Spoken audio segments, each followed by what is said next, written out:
with her. She's cleaning. Yeah. Wait, hold on a second. No, there's somebody who cleans toilets with wine. Is that what you're saying? Yeah, Asalia. So, she's messing with all of us, but she goes, oh no, I clean toilets. She goes, and then after I'm done with one of the toilets, she goes, I get my glass of wine and I hide in there from the kids and the husband. And then she finishes and she goes to the next bathroom and she cleans and she drops another glass of wine. That's Roy. Wow, that's impressive. Roy, what's up, man? Yo. Hello. Nothing. It's good to see your face, man. I either see the other side of your camera or you filming the mirror. So it's good to have you on. Yeah, it was interesting. It did the exact opposite of what it did when I was in the gym, where it stayed stuck on the wrong camera. It actually gave me more than one opportunity to select the right camera this time. Wow. Hector Dad says don't use the last bath. Yeah, no doubt. Roy, you look like you're in a dark room or something, man. You doing some old school photography or? Actually, this is my office, and strangely, it's a lot. I guess if you look onto my Instagram, it shows my office with the light on, and I guess whenever I have a camera going, and it shows it much darker than it really is. Let me try and turn up. I like it though. It's a good look for you. No, it's a good look. I like it. Keep it. It's very. It's got a dim look in comparison to the rest of us. Yeah, definitely. It's nice. Oh, it's your head. It's like an album cover or something. I like it. that's a nice little fill albums. So this home life productivity thing. So obviously, for us in our household, and my wife's taking the lead, and I'm learning from her. And actually, I am completely just embracing this whole idea of getting the home stuff on the calendar and getting it scheduled. But every night during the week, we have something going on. We mentioned Toilet Tuesday, Wash Wednesday. One of the things that I'm pretty dedicated to scheduling not every week, but every month is one-on-one time with the boys. So this Saturday, I'm going to go watch Star Wars. Finally going to see Star Wars with my oldest. It's going to be one-on-one time. So I got that on the calendar. So at the end of each month, I have these like reoccurring tasks that I want to schedule and get on the calendar. And one of them is one-on-one time with each of the boys. And Satch is pregnant. So I guess eventually, well, not even eventually, I guess when the baby's born, I'm probably going to need to spend a little one-on-one time getting into the baby, whatever. But yeah, that's a good idea, right? I think so. Me, Daddy. And then it's go ahead. I'm sorry. It's your child. Be a father. Is everybody seeing Clem and hearing Clem? Because right now I'm seeing. Oh, yeah, I heard Clem. Yeah, Clem's good. Yeah, he's loud and clear to me. Saying to connect due to a network error. So I hear myself. Or seeing Clem. Well, he'll come in, I'm sure. Floats in and out. He's that kind of guy. I hear you. All right, well. You don't hear me now? So another thing that I get going every month is I schedule a family fun day. All right. And I think this month qualifies family fun day. It was my son's birthday. We actually went to a trampoline gym. The other thing is we try to have breakfast together in a new place every month. It's called Fancy Breakfast. No, I wasn't going to say the name of it because it's kind of embarrassing. But yeah, Fancy Breakfast Day. We did. You're right. Yeah, fancy. I mean, you talked about Toilet Tuesday. Right? I mean, just new places we try. And every quarter, Clem, you've been part of this. I try to do a guys' night every quarter. So like have that stuff. I guess just getting the stuff on the calendar, kind of like I would a work event or whatever.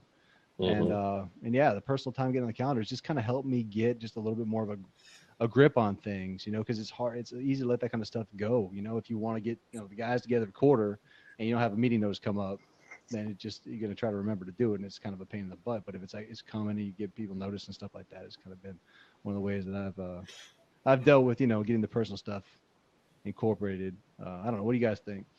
What do you guys do to balance the home life productivity side of things?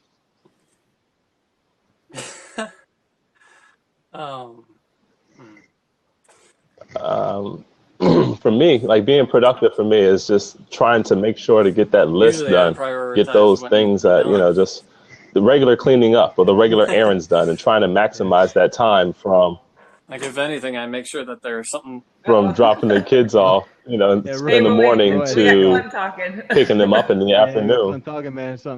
Definitely like a little bit of an audio issue, man. Reconnecting so that way I can hear Clem. Cool. All right. Cool.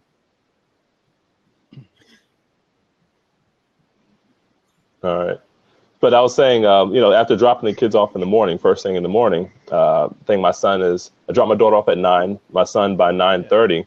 Now I've got a window from 9:30 till 1 to try to get things done. So, going through the calendar and blocking those times. Okay, if I'm going to run to Home Depot, it's going to take about this long. If I'm going to go to Best Buy, I'm going to give myself some more time because I'm going to look at those TVs and all those electronics and stuff. But just trying to maximize that time before I have to come back home and pick my daughter up, and then I have that block where she's taking a nap.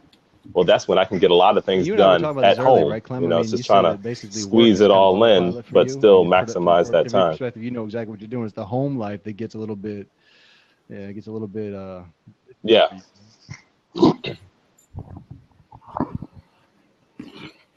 Right. Yeah. So with work, when I get there, they have our schedule and our agenda and itinerary already listed out from the time, our call time at 8 a.m. till if it's a 10-hour day or a 16-hour day. It's already blocked out for us. So it's like I got to used to this regiment at work, but at home, I would get home and then just kind of float around and kind of, it feels good to not be on a schedule, but then I'm not getting things done. So I had to take that schedule from work, right? Bring it home so that I can be productive and getting things done. Like Nick and I act, I think, the same at work, like at home, as far as how I manage my time. And Nick was very much, about the schedule and efficiency at work and being productive. And he'd come home and he's like, oh, what did you ask me to do? We got to do that today? And it's like, and so it took him some time to move to this side of that spectrum. It took me like 10 years. I mean, it's seriously 10 years. 13 years. That's all. But it's like, that's all I want. But I think it goes back to what you said, is that, you're always like, I don't necessarily want to be on this schedule. And I think, honestly, having kids required us to change that approach a little bit because, suddenly you can't get these things done just on a whim like you used to. Like, when you just had to worry about yourself or maybe telling a partner, hey, I got to go do this for a couple hours. Right. You start realizing you got to be very intentional with your time. I mean, I literally, Nick laughs at me. He's like, are you seriously putting it on your calendar? Like, if I do laundry tonight and I put a load in the dryer, and I think it's probably not going to be dry, in the morning, I'm going to put that on my calendar for a 7 o'clock ding on my phone to say, check the laundry. Like, he's like, you're that crazy. And I said, yeah, but guess what? I don't remember because I'm getting 2 kids ready in the morning. I'm getting myself ready. And then the clothes stays there. And you know what happens when it sits in the dryer, right? You got to end up washing it again. Right. So, like, I guess so. Oh, come now. Well, I guess Nick just wants mildew underwear. That's what he wants. He wants moldy underwear. Just put a couple comments in here. Sure. He says just learning after 53 years to make time for the soft tasks that aren't traditionally part of productivity. And it gets 1,000 times worse when you work from home. Yeah, it's well, you can answer that. I can definitely relate to what you're saying on both those fronts. I guess the soft tasks are interesting, just like the soft skills at work. I guess are just underrated all the time, right? Like I'm a technical person. I'm an engineer, so working for a technical company, like the soft skills aren't something that's typically focused on, at least in the engineering world. So like soft skills are very, very underrated. And I think the same thing goes for this home life thing, right? Like, oh, bless you. For me, I know, like I said, I fought it for 10 years. I didn't want to come home and project manage my home life. I just wanted to relax and come into from the perspective that Miss Thatcher was always trying to get me to plan all this personal stuff, and it just stressed me out. But then I realized when I fought it, and then she just said, okay, fine, I'll do it your way, and we'll just kind of like just let life pass us by on the weekends or whatever. And we did that probably for several years, and it was not a good time in our lives. I mean, like it was stressful because things just started to fall through the cracks. Home projects got delayed, and it just wasn't a good use of our time. So now I finally come around, like I said, 10 years later, I guess. Probably it took me that long. I don't know. And now I'm kind of, okay, what are we doing this weekend? How do we get it done? And just kind of keeping the same methodology that you would at work at home. But yeah. Good. Yeah. So I want to show you. Sorry, I want to show you this, Nick. Yes. So this is, you see, there's a little iris for it. This is our calendar. So that's mine, Jocelyn's, CJ's, Kenley's, and her mom's, Jocelyn's mom's schedule. What do you use? And we have them all. Is that just okay? That way we can all know. No, this is something that we've always done, so that we know what everybody's doing. Google Calendar. And, but actually at home I have. Yeah, and I sync it with my iCal. Air. And Nick, what are you trying to switch to now? Because you don't like the interface with Outlook, right? That you can. I like iCal a lot. I'm struggling with Mac Mail though. Oh, so Mac yeah, Mail. but it's an email thing. But no, iCal is cool. Yeah.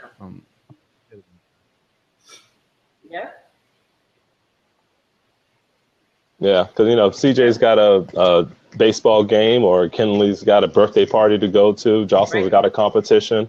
Her mom's got a lunch date with her retired friends, and then I might have to go out of town for work. So now we have to coordinate what everybody's doing so that the Harrods can function as a family. You plan something, like for me, I'm kind of like, I'm already thinking, hours ahead of my day. And so I'm thinking, okay, I'm going to go home and I can do this or that. And, Nick's like, oh, well, I got to go to a meeting. And I'm like, what do you mean got to go to a meeting? I didn't know that. So now, or vice versa, I travel very specific months out of the year for work. And he's like, oh, you told me you're going to go to Miami? I'm like, yeah, we sat and talked about that. And he's like, oh, I don't remember. And then he's like, but I got a late meeting. And now I got to try to get my mom to come over, and she's kind of like, having to step in the last minute.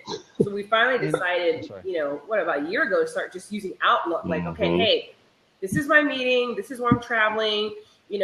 Accept it. If there's a conflict, then, we need to, schedule time to talk about it or call each other at work and say, hey, how are we going to negotiate this? Because we obviously need to be at, different places same day.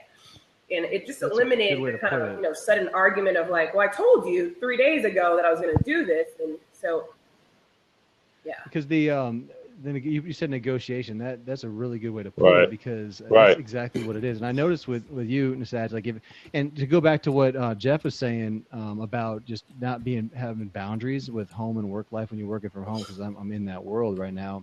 And so we have a situation to where like our childcare leaves at 4:00 typically. So I need to be on point and plan those things. Like, TBBO had a main event tonight, right? I didn't go because I didn't plan it.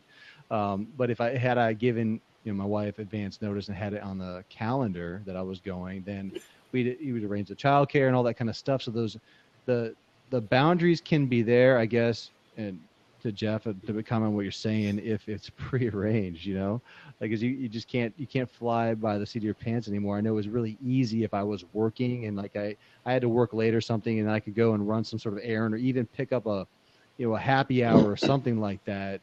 It was easy to do that stuff when you're coming from work, because it's like, okay, Nick's gonna get home between 5 and 7:30, something like that. It was like expected, right? Mm-hmm. But now it's like I'm expected to be done by 4, and I gotta plan everything, which is it's fine. It's just different. So, yeah.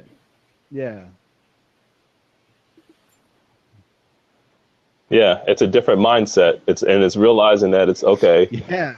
I'm home. If I want to leave, I need to schedule leaving the office. Exactly.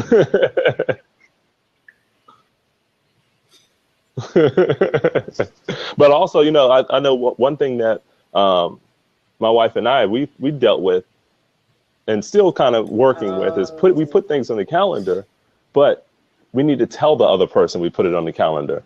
You can't be like, oh yeah, it's on the calendar. It's been there forever. Why didn't you, I thought you saw it. You can't expect the other person to have noticed the things on the calendar when it's so many activities. It's so many things to manage. Outlook meeting requests.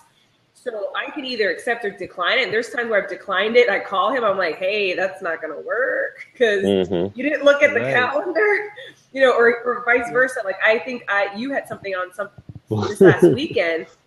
And we started saying, well, who's on first? And Nick's like, no, I sent mine first. He goes, you didn't look at it. Remember? Oh, no, it's this Sunday, the Super Bowl party. Remember? That's right. You had scheduled a get together with friends. And hit Roy's cat, sorry. And so I ended up booking, committing us to go to a Super Bowl party. And Nick's like, yeah, but my thing was already on the schedule, which was true. And I was like, okay, so maybe I didn't even look at it. I just arbitrarily agreed to go. So it is that, communication with each other to say, hey, it's on there. If you're not sending a meeting request, so that it doesn't alert the person, to let them know that you know, hey, this is coming up, because you may not look at it, you know, all the time. Jeff makes a good point, and I'm sure that, you know, we're kind of guilty of this. I know I am, Satch. I'm not sure we're going to fess up to it or not, but like sneaking stuff on the calendar. Sneaking stuff on the calendar as you drive or something like that, like, you know, last minute. I have. If I forget that something's there, I'll try to get it right in before the event. I have done that before. I'm just telling you, I have. I do that often. You're trying to hit that happy hour. Oh, yeah. Oh, just a complete sidebar, right? So Carter faked being sick on Monday. My 6-year-old. He faked. Kindergartner faked being sick. Has CJ ever faked being sick for school? Whoa. No, CJ, threatening CJ to not be able to go to school is a punishment. It's been 20 minutes, man. This just flew by. Wow. Oh, your load's ready. Your laundry's ready. You know, it's funny. You know why I did that, Nick? Because Nick's been trying this new concept of timing his tasks, because he can get, you know, this very, you know, I guess, kind of, you know, entrenched in what he's doing. So I figured I could probably blab, and then I'd look up, it'd be 10 o'clock, and then I'd be mad. And so I said, it's very nice. Yeah. And it's not a new concept. Hey, what happened to Roy? Roy jumped up, but Deborah, gosh, Deborah, you got to get on this time. Come on. Fingers crossed. Get Deborah on this time. His cat needed him.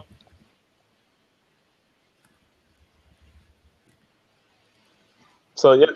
So, Nick, what do you think is the best way to, you know, or there she is. What would you say would be your most, your biggest struggle with maximizing your home life? Hi, Deborah. Your home time. Can you hear me? Yes. I can't believe it. I'm at the office. I couldn't get it to work before. Yes, we hear you loud and clear. I'm at the office, and I just got a camera. Oh. Well, it does. It's very clear. Crystal clear, yeah. It's a Logitech something or other. I made my friend go with me because I don't know a thing about it. It's got a 4K camera there. Yeah, it's right on. Well, I think I should be able to do some video with it. I was trying to That's a good brand. Stay ahead of myself a little bit, talk about productivity. One trip, I could have spent 50 or I could have spent 80, but 80 was one more step in the right direction. So I thought, get what you need now so I won't be going back there. Perfect. Yeah, you get what you pay for, this kind of stuff. Yeah, but I have been listening to all this. It's been very interesting because for the future. I don't have kids at home anymore. Yeah. Lucky. But I will say one thought came to my mind, which is that's a whole different animal that we have yet to understand. That whatever you all are doing, which all sounds great, by the way, that you are paying attention, and that people are paying attention that would like to be more, productive that way, is paying attention to how it comes across to the family. If it's actually creating any, any angst among the kids, you probably can figure that out pretty easily, but that's something to be remembered because, sometimes you're so busy staying organized that you're not stopping at those moments to smell the roses. And you want your kids to be spontaneous that way, Yeah, that's a good point. Yeah, how do you balance that spontaneity? Well, I agree because, I think I used to do this list, I think, where I want to get stuff done during the, the weekend. Mm-hmm. And so I would basically try to get it done while I'm trying to be engaged with the kids, because it was like in the back of my mind bothering me. Right. And I think for me now it's like, okay, Nick took the kids out to go on a bike ride and he's probably going to be back in an hour, and I've got to I decide what realistically can get done. And that way when they walk back in the door, I've got to let that go, because otherwise I found myself all day long trying to get this task of things done. And then that's where the whole theming of cleaning the house came, because Nick's like, what do you mean you got to clean the house Saturday? I'm like, well, yeah, because I didn't do it during the week. And so it's, it's a 4-bedroom house, with bathrooms. And it ends up taking a good chunk of the day. And so I realized, okay, if I themed it and I stuck to it, then there shouldn't really be much cleaning, on the weekend. It's just tidying up some little things, but it's not sitting there, actually in the bathroom scrubbing it. And because I'm trying to do it after the kids go to sleep. So usually, like Wash Wednesday starts usually at 9 o'clock. The Tub Thursday starts at 9 o'clock. Toilet Tuesday. Oh, Tub Thursday. Is that what Tub Thursday? Oh, yeah. But really, I couldn't have enough time to do the toilet and the tubs. Come on, Nick. You got to know these things. I don't know, but Nick could probably say whether that's working or not. But I could easily get consumed doing, and I'm not good at sitting. Yeah, well, it's so funny because about a year ago, well, it's happened more than once, but my daughter is 30 and she's not married. She doesn't have kids. Okay. So that she doesn't get how hard it is to parent yet. But on more than one occasion, she has told me that I was always on the phone, always on the phone, always on the phone. And I mean, I really didn't realize how much I was being noticed. When I thought they weren't paying attention, they were. My daughter in particular. But and that was and what it was here I was, okay, I would do carpool pickup. And it was just me. I didn't have any, it wasn't a carpool, it was just me. And I had my kids in private schools because I wanted them to have a different kind of education. And so that meant I had to take them to and from school. They didn't have a school bus. Like I know, Nick, you do that. And so I felt so good that I was spending this time with my kids and I was taking them to and from school. And I didn't know enough to, talk to them in the car some of the time. But obviously I was still making phone calls while, I was trying to do too much. Yeah. I was trying to multitask more than was really, it didn't end up being all that productive. I guess that's where I'm trying to come from, is I need to look back and see what was I really being productive about. But I do know I'm pretty intense about organizing. So I think there's a happy medium.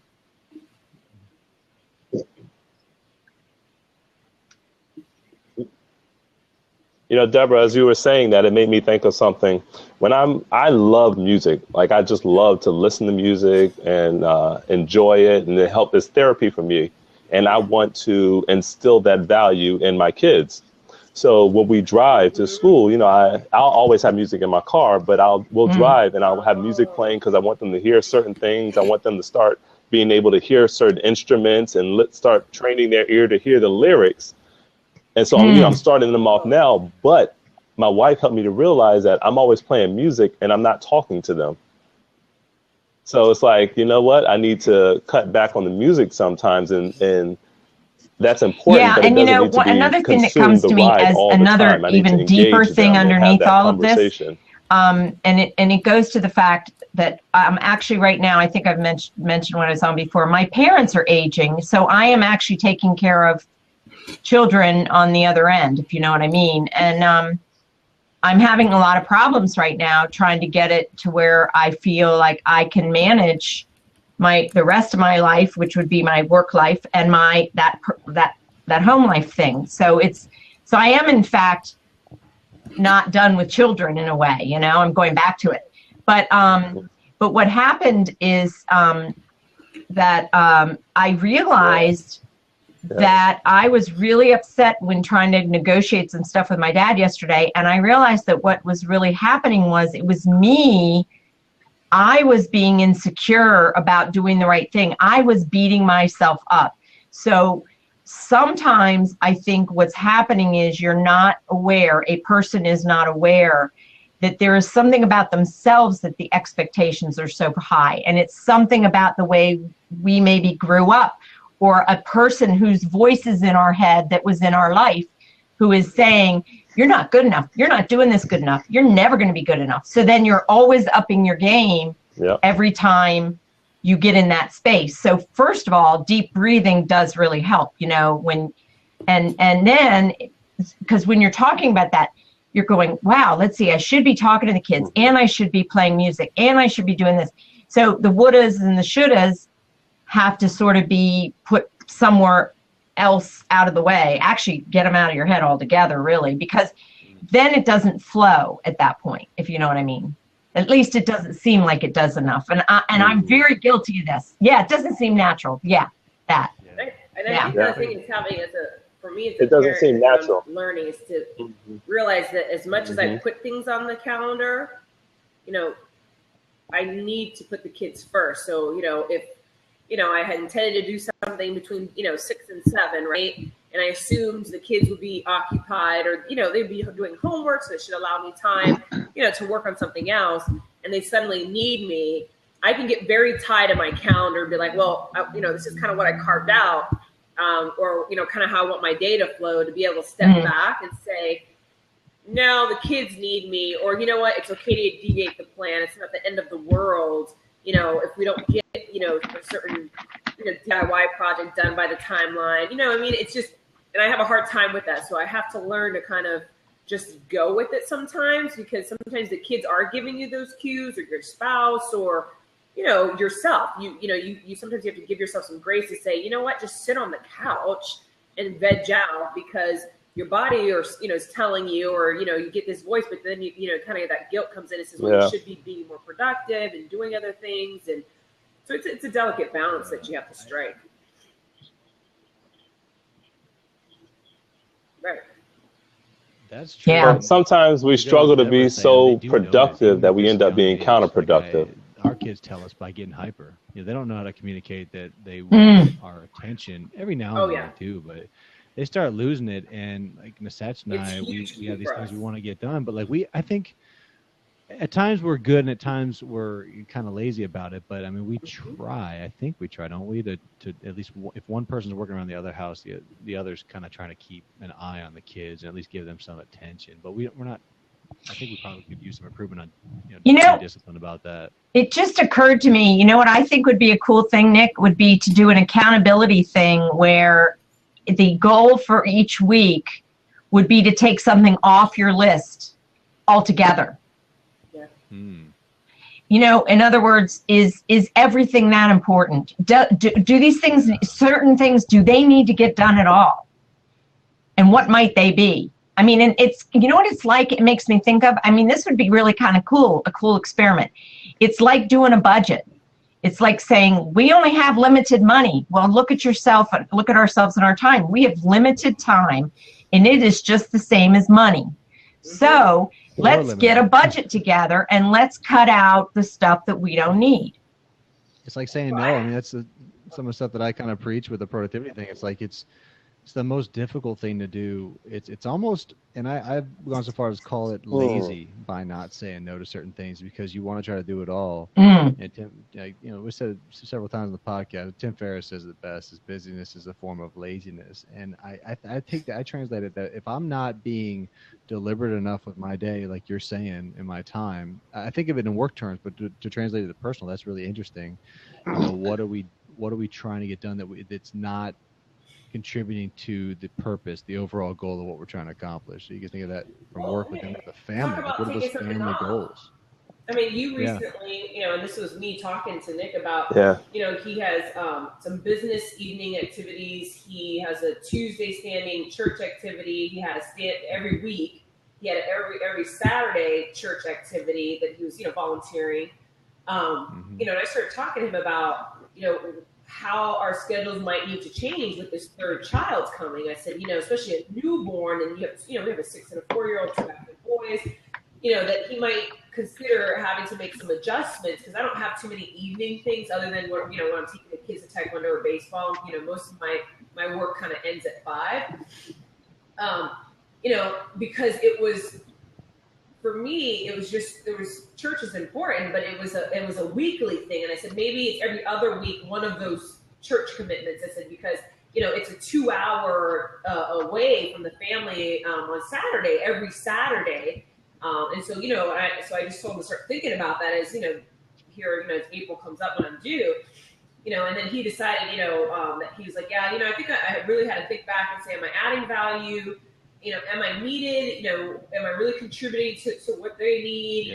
Really, what's the bigger picture? And, so he backed off that. And and same thing with the kids. I wanted to add up to a reading enrichment program that got moved from 1 hour and a half, an hour and a half on Saturdays to another, weeknight during the week. And as much as I think it's important for the kids to be in that type of environment, Nick and I were like, no, we're not running around to another place, now that, when we're already doing it for Taekwondo and baseball. And so, I think we have to be mindful because I think kids they're so rushed nowadays that they do need to be able just to relax. And like today, Wednesday, we never have anything. So today's like we watched a movie together as a family, and we just had this fun veg out moment. And, the baby was moving my belly, and Ethan, boys cuddling, pretty much felt the baby move the entire, movie. And dude, that baby was kicking today. It was crazy. I was feeling all kinds of legs and elbows, and it was wild. Yeah, but I think it's a balance. You really have but I like that. What can you take off and take inventory if it's adding value and it's causing stress, and maybe not to you, but to your spouse or your children, that maybe it's something you need to dial back. Right. Yeah, like Clem said. Mm-hmm. I want to share this article that a good friend of mine, I've known him since college, and he sent me an article from the New York Times by Carl Richards. It's the title of it is "Saying No So You Can Say Yes When It Matters." Yeah. Oh, no kidding. I haven't read the article yet because he literally sent it to me just before. He was supposed to be joining us. I don't know if he is or not. But I didn't get a chance to read it yet. But I saw that, and I was briefly reading the title, and I was like, oh, that's a must read right there. Yeah, and the thing I guess I'm thinking about with all of this, because I'm kind of one of these, I'm a little woo-woo about it or outside of the box or something, but when I'm thinking about productivity, I'm thinking about it in the home part of it is it's a different measure. So you're not measuring productivity in how many emails you got through. You're going to measure it. You need to measure it. We need to measure it. I'm not speaking to anybody in particular. To measure it in some other way, which it doesn't have as many, it's not as easy to measure, first of all. And second of all, and mainly because I'm not even sure what those measures would be. But one thought that comes to my mind would be to sort of kind of go back and talk to some millennials, for example, and say, somebody like my daughter's age, and say, okay, what is it you remember about your childhood that you really loved? And what was it that you didn't love? What do they remember out of all these things we thought we needed to do? And one of the things that I did that I cut out a lot of things when my kids were growing up. My kids were not very overscheduled. They did not want to do sports, luckily, but I made them each do a sport. But we had a lot of home time, we didn't run around all that much compared to other people I knew. I didn't worry about what college my kids were going to get into. I didn't put my head in that place because I did not see the use in it. And the other thing that I loved about my kids were that the compliments that they would get weren't about like they were the A+ student. It was that they were nice kids. That's to me the measure of a life well spent. I want my kids to just be nice people who feel good about themselves because, and so if we need to feel good about ourselves with what we're doing. And even now I have to be that person to my kids, I need to show them that I know how to deal with the stress in my own life. And therefore, if I can't, then I got to cut something out. Deb, did you see like a big difference with having that mentality and the extra time? Oh, bye. You going to turn up? You getting off? I told him 20 minutes, but I heard the washer still going, but now I heard it stop, so I got to go. Yeah. Well, you gave us 40, so you're awesome. Thanks. Well, thanks for joining us. Bye, Nasach. Hopefully, let me make sure I get it right. Hectic Dad can join. Is that Hector? No, that's Jeff.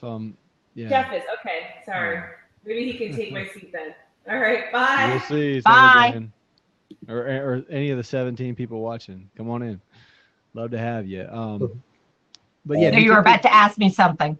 Yeah, I just wondered if just kind of with your kids growing up and you taking that stance as far as you're gonna make it more of a concentrated effort to have that quality time with kids and not have them rushing around. Did you see a big difference between the way that your kids interacted with you versus some other kids that were kind of running around? Like, oh, yes. Yeah. Oh, yeah. I mean, well, I live in the DC area, and there is a lot of competition all the time for, you know, your kids have to be the best. And one of the things I think is important to learn how to do is to tune these people out and be who you are as a family, because it's not, nobody else is calling the shots. There's a 12-step thing, and I think I might have mentioned it before. Do not compare your insides to everybody else's outsides. And it's a great thing to remember, because if you allow yourself in your work-life balance to go to what other people think is right, you're going to lose every time. You really are. If you are comfortable in how you run your household and you have a good support system, you know, you and your spouse, or you and the grandparents, or whoever's involved, the teachers, all the people that interact, if you have a plan that works for you and you're comfortable, you will be more relaxed. It's just that simple. I mean, you have to follow your own heart when it comes to this stuff. And I know that it doesn't sound like a productivity conversation, but it is. It really is, because if your kids are unhappy and unruly, or they're stressed out, you're going to have to take more time to do whatever it is to get them back on an even keel. So if the even keel exists already, then you have a lot less. It's like you're not pushing up against stuff. You're not. There's no pressures that don't need to be there. And my kids are far more happy. My kids are really, really nice to other people. They always get complimented on how nice they are, because I didn't stress that they had to be the best at every single thing. They just had to be their own personal best, you know? So. Wow. And Jeff over here in the chat mentioned you have to define what being the best means and pass that on. What does the being the best mean for you guys? Or Jeff, maybe you can answer your own question, or your own statement, I guess. Just being the best me. That's a really good one. Yeah.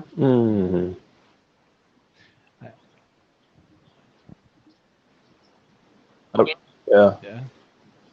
I was working on my my personal mission statement the other day, and I was looking, because I was I wrote down a line, a personal one. That's a great idea. I'm trying to get my wife and I, we're going to sit down and establish one for the family and where we want to go. She says I'm very yes, we did. What did we say, Nick? What was my thought process? Very conceptual. Yes. So I'm very conceptual. So I'm a very idea person. So I'm like, okay, I have to visualize it. I have to see it. So like, okay, this is where I think we should be heading toward. You know, like I can picture the masterpiece, as I call it, or the end game. I can picture what I want it to look like. And I can see, okay, so theoretically, this is what I want. This is where I think our family should go. And I'll take, we'll work together to come up with something. But my wife being an accountant, just like Nick was an engineer. Yeah. So she's very analytical. So she's like, okay, well, that's where I value her role. And it was like, okay, well, then we need to take these steps. You just hit on exactly how to do the budget. This masterpiece, or this concept. What I would call the budget of what is how home life going to look like. Because if you have this clear vision of what your family should be, what are the qualities that you would want in a human that is your child, right. Then you can then take that and measure it like you would, Nick, in any business setting. You can measure that against the mission statement. You can measure the choices you're making on a weekly basis against that very mission statement, because now you have the concrete result that you want. And so you can say, well, if I do 1 load of laundry today versus 2 loads of laundry, is that going to help or hurt or do anything to the mission statement? Yeah. Now, you could take that to another extreme. There's some parents, I think, who are way too loosey-goosey and they have no structure. So you have to have the structure. Kids need structure. They need to feel that security of structure. but they need to have it open-ended enough so that they can learn how to do things, and you will be there to support that effort, and they will then know how to do stuff when they grow up. I find it very disconcerting to see children that are being raised that have parents who do everything for them. And I think if you get into that kind of regimented state, you might end up doing it because it's just easier. It's just easier to just do it. It takes more time to work with the kids. So doing what you're doing is the great first step. Yeah. Is to say, what do we want to have happen out of all this? And then you work backwards. Right. Right. Because it's like, that's, to me, people are always looking for, they talk the mythical fountain of youth, or to be eternal, to live eternally. Well, the way I see it is the way you live eternal, the way to be eternal is to pass on the values that make you, the person you are, onto your kids. Well, you don't know what values you value in yourself until you take the time to think about it. Then you can work on passing that along to your kids, and in turn, they will value it and pass it along to their kids. So it's like there's characteristics of me from my grandfather, from my great-grandfather. Yeah, and I think there's real science to back my mom, dad, or their mom and dad have passed along through them. I think there's real science to back that up. I think that there is hardwired familial stuff that is handed down from generation to generation. So, part of your mission can be, we're going to be the family who changes for the better some of the things that have gone on before. So I know, Nick, this is getting this gets a little off to that thing, but really, I mean, you've got to be, so, okay, you want to be productive at home and you want to have the right amount of time. You've got to build in the chances, the opportunities to do those very things. You've got to build in the time to work with your children on these skills that you want them to have. That's got to be part of the mission, because to do it for them is easier than to teach them to do it sometimes. What does that look like, though, Deborah? Like building those skills in or spending that time? What does it look like? I think it goes back to that overscheduling thing. I think we have a lot of I think we have I think it started with my generation, and then I think it's still going on with my kids. And I can't speak to your generation. That's where you can come in and say what's going on for you all. But I know that we were, as a generation, we have overscheduled. I know a lot of young people who really don't know how to do life. They're good people and they're smart and they can do certain things, but I mean, and then you bring in the technology, I don't know how we're going to deal with that. That's a little scary to me, as far as how to help them understand that they can't be sitting with their technology all the time. And we'll be inbreeding the next generation of that. I don't know what that even looks like. Yeah, distractions. That's another good word for all this. It's a distraction that people don't know how to separate themselves from. And so I guess I think your productivity model has to be inclusive of the ability to really pivot quickly. Yeah, and the other thing about distraction with electronics is also the parents use it as a babysitter, and that's like it's definitely lazy, obviously, but it's also one of those things where I don't know, is it really, I guess if it's a good balance, if you can put kids in front of the TV for only so long, a finite period of time. I don't know if I necessarily agree with never letting your kids do that. I know some people are like that. They just won't put their kids in front of the TV at all, or have the electronics if they're in the house at all. I'm not sure. I mean, I don't think kids necessarily need us around 100% of the time. I think they need to have a little bit of freedom as they're kind of that too, no doubt. I mean, that my generation, my parents did not know where I was from sun up to sundown. Seriously. That's a big difference. That's a big difference. Now we can't do that anymore. I get it, So I think what was coming up for me with all of this was, okay, so now the first step is blabbing about it. It's awareness. Yeah. and with no solution necessarily, but it's like upping everybody's thought process and going, wow, I didn't quite think about it that way. Maybe I'm overscheduled. So you underschedule, you overschedule, or that these things might have some meaning or bearing on how the kids will respond in the daily life that we have, and how is that going to look and play out. So now you have awareness.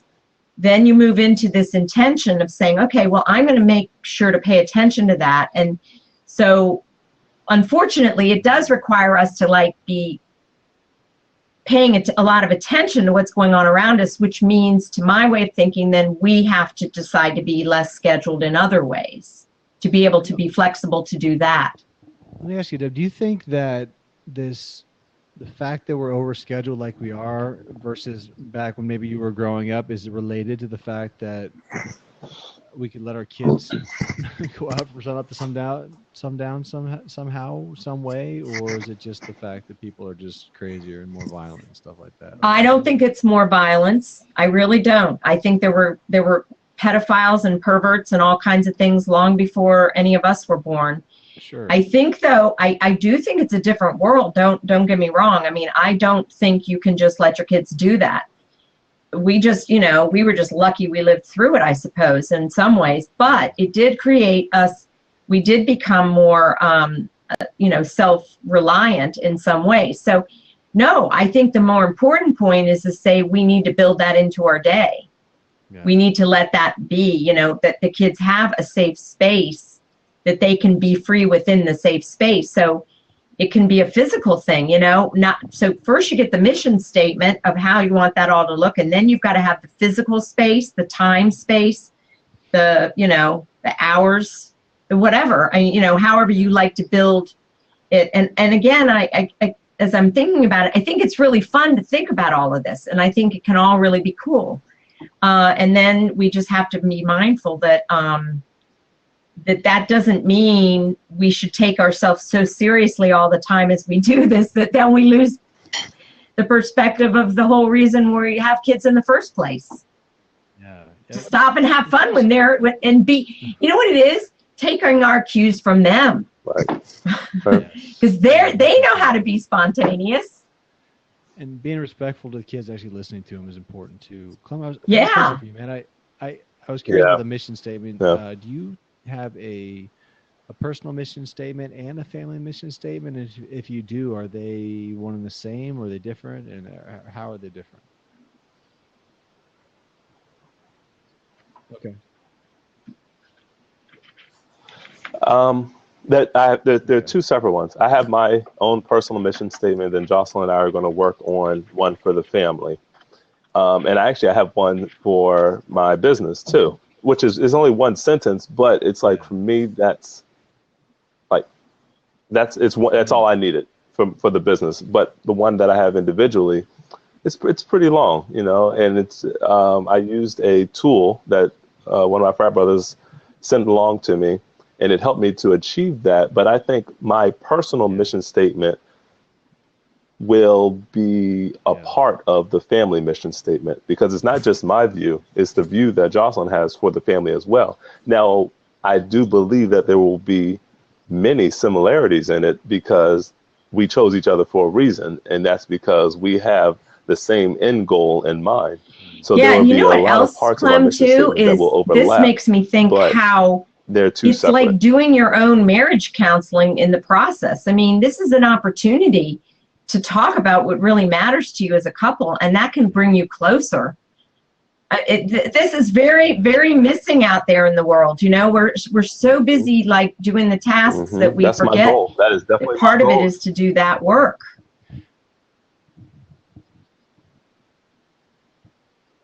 Yeah.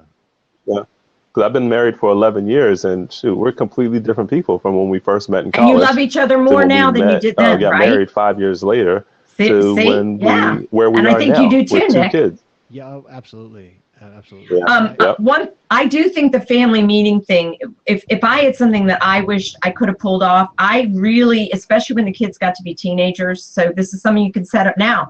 You don't even have to tell the kids you're having a family meeting. Yeah. You just have it. You guys know that you're having the meeting, And the meeting is about how you want to, you want to make sure you make that time to talk about what's going right and wrong in the week. That's one perfect thing you can discuss. What went well this week and what didn't go so well. And then also talk about the upcoming week and what's going to happen. And I got a lot of resistance from my family because I think I started it too late. And my husband was not on board. So if you're going to do this, whoever you are out there, audience land, you have to have each other's buy-in and how that you're going to do it and what that'll look like. But I think it's a great tool. Yeah. And it allows you to then, think of it as they're your little staff. And you want them to know the mission statement, right? That's right. And that's the family meeting, which is also called a staff meeting. Well, I tell you though, corporation called family. Yeah. Family Inc. I can wrap my head around the family meeting, and I guess I'm trying to think about, it's like just with business, the most important things that you need to do to work on your business rather than just in it. It's kind of the stuff that I put out there every day on social media and everything. It's like, that's the stuff that gets blown off, and you can completely relate that to the family stuff. So developing a mission statement with your wife, like actually sitting down and doing that. Conceptually, it's a great idea, but actually taking the time to block that out and getting buy-in from your spouse to do that, that's a task, because it's just going to get blown off. It's the first thing that's going to just get knocked off the list, right? Yeah, definitely that execution.